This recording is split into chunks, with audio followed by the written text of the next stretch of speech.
Good evening, student. Welcome to all.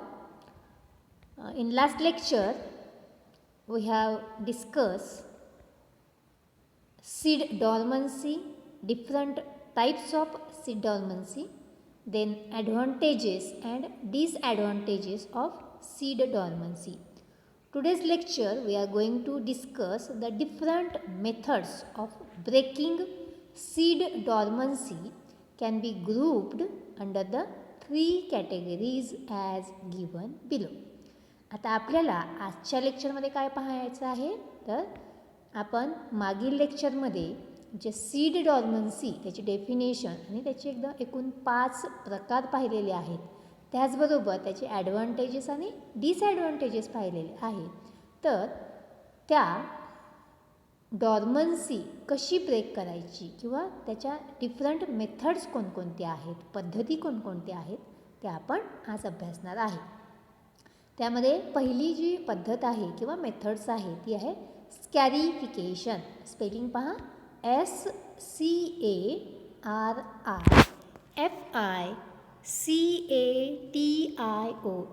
स्कॅरिफिकेशन. त्यानंतर second जे आहे ते आहे स्ट्रॅटिफिकेशन. STRATIFICATION,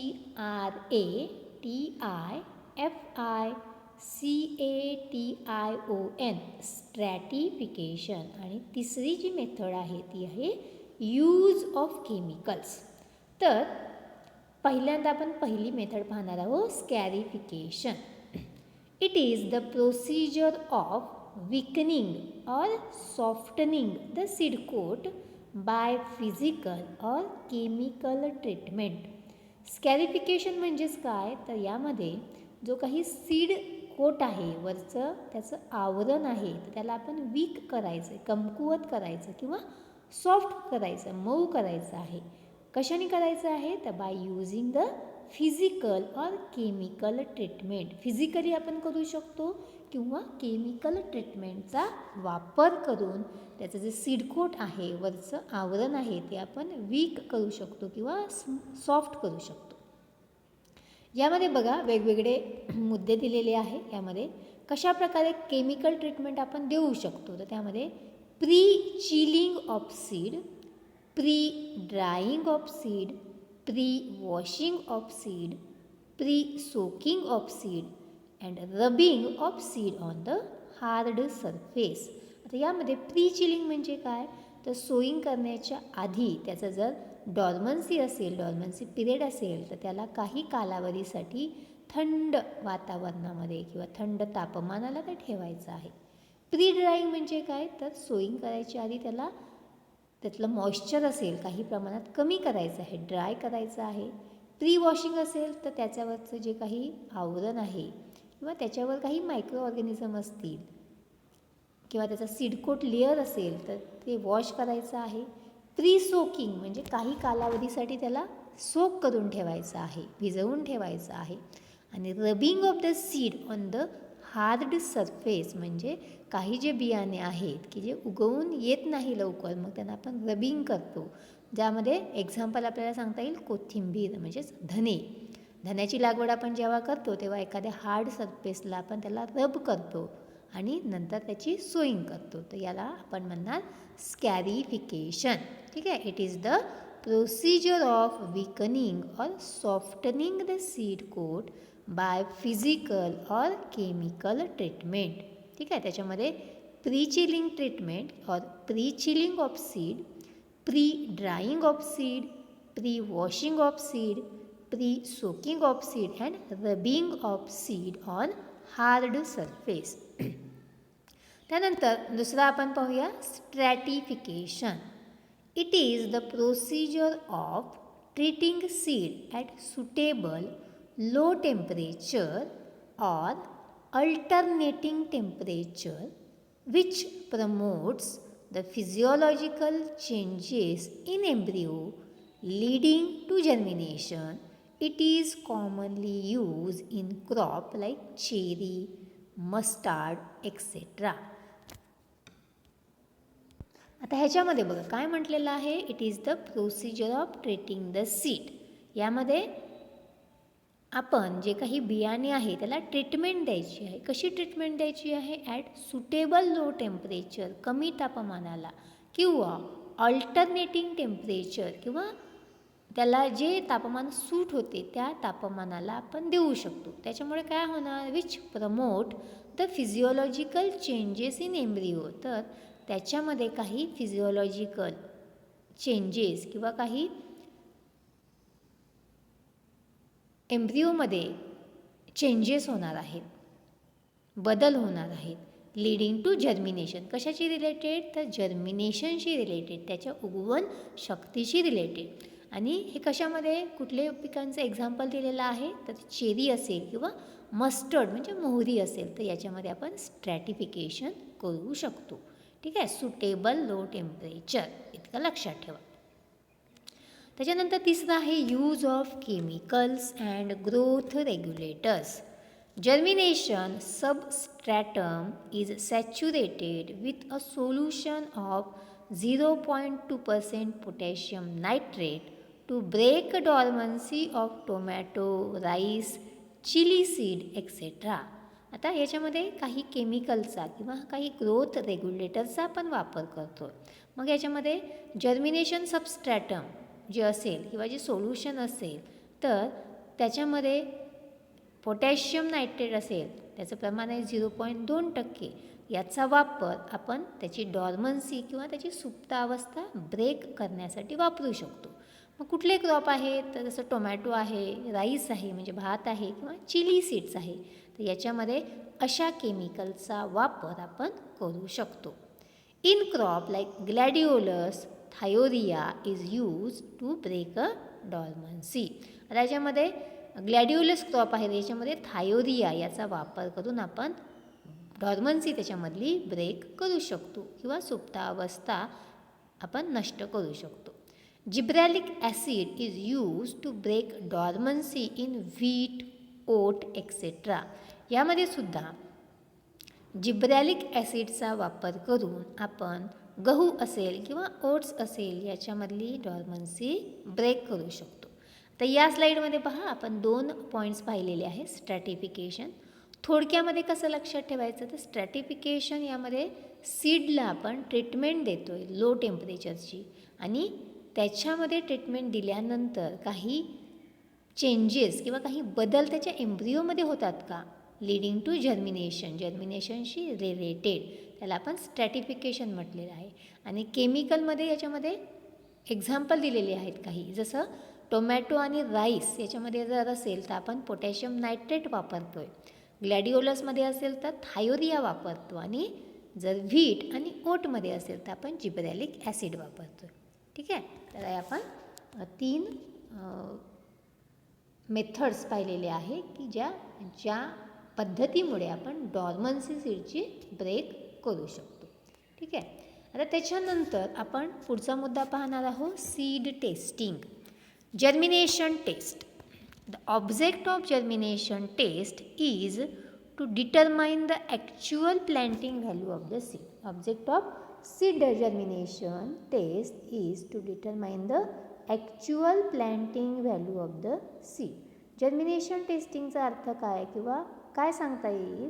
तर त्याची बियाण्यांची लागवड केल्यानंतर त्याची प्लॅन्टिंग व्हॅल्यू किती आहे किंवा किती सीड जर्मिनेट होऊ शकतात किंवा झालेले आहेत, तर त्याला आपण जर्मिनेशन टेस्ट म्हणायचं.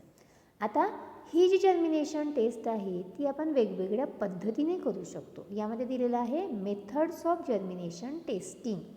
त्यामध्ये बघा, टॉप ऑफ पेपर, त्याला ब्रॅकेटमध्ये म्हटलं आहे TP. Seeds are germinated on 1 or more layers of wet towel paper in petri dish or in germination tray and kept in germinator. आता टॉप ऑफ पेपरमध्ये एक पेपर घ्यायचा किंवा टॉवेल पेपर जो काही ओलसर असेल आणि त्याच्या लेअरवरती आता आपण सीड जर्मिनेशन करण्यासाठी ठेवायचे. त्याच्यामध्ये एकापेक्षा जास्त लेअर आपण ठेवू शकतो. म्हणजे सुरुवातीला एक वेट टॉवेल पेपर ठेवून त्याच्यावर काही सीड, परत आपण टॉवेल पेपर ठेवून परत त्याच्यावरती सीड, असे 1-2 लेअर आपण करू शकतो. आणि ते पेट्री डिशमध्ये किंवा जर्मिनेशन ट्रे असतो त्याच्यामध्ये आपण हे काम करू शकतो आणि त्याच्यानंतर त्याला जर्मिनेटरमध्ये ठेवायचं आहे. त्याला म्हणणार टॉप ऑफ पेपर. त्याच्यानंतर between paper. Seeds are placed between 2 layers of wet germination paper which are placed in germination tray and kept in germinator. तर पहिल्या ह्याच्यामध्ये आपण खाली एक टॉवेल पेपर ठेवला आणि त्याच्यावरती सीड ठेवले. आता बिटवीन पेपरमध्ये वरती आणि खाली आपण काय ठेवणार आहे, जर्मिनेशन पेपर किंवा वेट पेपर ठेवणार आहे आणि त्याच्या मधोमध आपल्याला सीड ठेवायचे जर्मिनेशन करण्यासाठी. त्याला आपण म्हणणार बिटवीन पेपर. त्याच्यानंतर germination in sand. Seeds are planted in sand and covered by layer of moist sand to a depth of 1 to 3 centimeter deep and then covered with loose sand. Example, maize, groundnut and castor. तर germination in सँडमध्ये काय करायचं आहे, तर जे काही seeds आहे ते आपण सँड म्हणजे वाळूमध्ये ते प्लॅन्टेशन करणार आहोत आणि त्याच्यावरती एखाद्या मॉइस्ट सँडचा म्हणजे ओलसर वाळूचा 1 ते 3 सेंटीमीटरचा थर आपण त्यामध्ये देणार आहोत आणि त्याचबरोबर ते जी बियाणे आहेत ते 1 ते 3 सेंटीमीटर खोलीपर्यंत आपण त्या ठिकाणी लावणार आहोत. ठीक आहे. तर ते कुठल्या क्रॉपमध्ये आपण करू शकतो, तर मका असेल, भुईमूग असेल किंवा कॅस्टर किंवा एरंड असेल तर यामध्ये आपण जर्मिनेशन टेस्ट सँडमध्ये करू शकतो. आणि चौथं आहे germination in soil. Seeds are pressed on the surface of moist soil or an artificial compost is used instead of sand. म्हणजे वरच्या याच्यामध्ये आपण सँड किंवा वाळूचा वापर केलेला आहे. याच्यामध्ये आपण कशाचा वापर करणार आहे, तर मॉइस्ट सॉईल किंवा आर्टिफिशियल कंपोस्टचा वापर करणार आहे सँड ऐवजी किंवा वाळूऐवजी. This method is used to confirm evaluation of seedling in doubtful cases. यामध्ये आपण काय करणार आहे, तर काही ज्या डाऊटफुल केसेस आहेत तर त्या डाऊटफुल केसेस संदर्भात समजा डाऊट असेल, जर त्याचं जर्मिनेशन होत नसेल तर यामध्ये आपण ह्या सीड्स काय करणार आहेत, प्रेस करणार आहेत. ठीक आहे. तर आपण सीड टेस्टिंगच्या 4 प्रोसिजर पाहिलेल्या आहेत. Top of paper, between paper, germination in sand and germination in soil. तर आतापर्यंत आपलं 4थं हे लेक्चर आहे. आपण सुरुवात आधी पहिल्या लेक्चरला काय पाहिलेलं आहे ते परत एकदा रिवाईज करूयात. आपण सीडची डेफिनेशन पाहिलेली आहे. Any material used for sowing or planting whether it is in the form of grain, bulb, सकर, सीड्स, रायझोम, सीडलिंग एक्सेट्रा. त्याच्यानंतर आपण कॅरेक्टरिस्टिक्स अभ्यासलेली आहे. ठीक आहे. एकदा आपण परत ते पाहणार आहोत. It should have high genetic purity, it should have physical purity, it should have high germination percentage, it should be healthy that is free from paste and diseases, it should have uniform in size, it should have optimum moisture content and last it should give high yield per unit area. त्याच्यानंतर आपण seed treatment पाहिलेली आहे. Seed treatment त्याची definition काय, तर it is the procedure of treating the seed with different insecticides, fungicides और combination of the both for protecting their health that is called as a seed treatment. यामध्ये objective आपण काय पाहिलेले आहे, to control diseases, to improve seed germination, to increase nitrogen fixation, to reduce the cost of production, for easy sowing and to induce earliness. हे आपण objective पाहिलेले आहेत. प्रत्येकामध्ये एक्झाम्पल पाहिलेले आहे. जसं फॉर एक्झाम्पल डिसीज कंट्रोल करायचा असेल तर तो आपण जवारमध्ये करत असू तर स्मट डिसीज, त्याला आपण मराठीमध्ये काणी असं म्हणतो. त्यासाठी सल्फर पावडरची आपण ट्रीटमेंट दिलेली आहे 1 kgला 30 ग्रॅम. आणि बाजरामधला अर्गॉट डिसीज कंट्रोल करायचा असेल तर 20% ब्राईन सोल्युशन किंवा सॉल्ट वॉटर सोल्युशनची ट्रीटमेंट दिलेली आहे. त्यानंतर सीड जर्मिनेशन इम्प्रूव्ह करायचं असेल तर पॅडी आणि कॉटन सीड्स आपण सोक केलेले आहेत. नायट्रोजन फिक्सेशनसाठी आपण रायझोबियम कल्चरची ट्रीटमेंट दिलेली आहे. आणि पुढचा ऑब्जेक्टिव्ह आहे to reduce the cost of production, म्हणजे जे आपण सोईंगसाठी सीड वापरणार आहे ते ऑलरेडी ट्रीटेड सीड्स वापरणार आहे. त्याच्यानंतर इझी सोईंगमध्ये कॉटन जे सीड्स आहेत त्याला लिंट असतात किंवा त्याला आपण फज म्हणतो, तो फज रिमूव्ह करण्यासाठी मड किंवा कावडंग आपण त्याला रब करायचं आहे.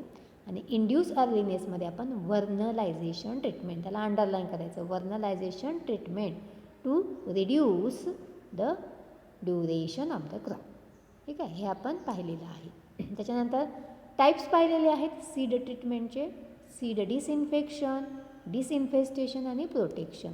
यामध्ये इन्फेक्शन असेल डिसइन्फेक्शन तर present within the seed coat. काय present? Microorganism which are present within the seed coat. Seed disinfestation असेल तर it means destruction of surface borne harmful microorganism, म्हणजे सरफेसवरती प्रेझेंट असणारे मायक्रो ऑर्गॅनिझम. आणि seed protection असेल तर protect the seeds or young seedlings from harmful microorganism that are present in the soil. हे आपण पाहिलेलं आहे. त्यानंतर स्टेजेस पाहिलेले आहेत सीड मल्टिप्लिकेशनच्या. त्याच्यामध्ये काय लक्षात ठेवायचं तर न्यूक्लियस सीड ह्याची प्युरिटी ही 100% असते, जेनेटिक आणि फिजिकल. त्याला कुठल्याही प्रकारचा टॅग नसतो आणि न्यूक्लियस सीडचा वापर ब्रीडर सीड तयार करण्यासाठी केला जातो. याचीसुद्धा प्युरिटी 100% असते. ही जी ब्रीडर सीड्स आहे ही रिसर्च स्टेशनवरती मल्टिप्लाय केली जाते आणि याला गोल्डन येल्लो कलरचा टॅग आहे. फाउंडेशन सीड्स असेल तर याला व्हाईट कलर टॅग आहे आणि ही जी तयार केली जाते ती ब्रीडर सीडपासून तयार केली जाते. नंतर सर्टिफाईड सीड फाउंडेशन सीडपासून तयार केली जाते आणि पर्पल कलरचा टॅग याला आलेला आहे. आणि शेवटी आहे ट्रूथफुल सीड्स, की ही सीड जी आहे ती फार्मर किंवा प्रायव्हेट सीड्स कंपन्या तयार करतात. याला कुठलीही गॅरंटी जेनेटिक प्युरिटीची देऊ शकत नाही आणि ओपल ग्रीन कलरचा टॅग याला दिलेला असतो. ठीक आहे, हे आपण रिवाईज केलेलं आहे. तर आज आपण इथेच थांबूया. थँक्यू.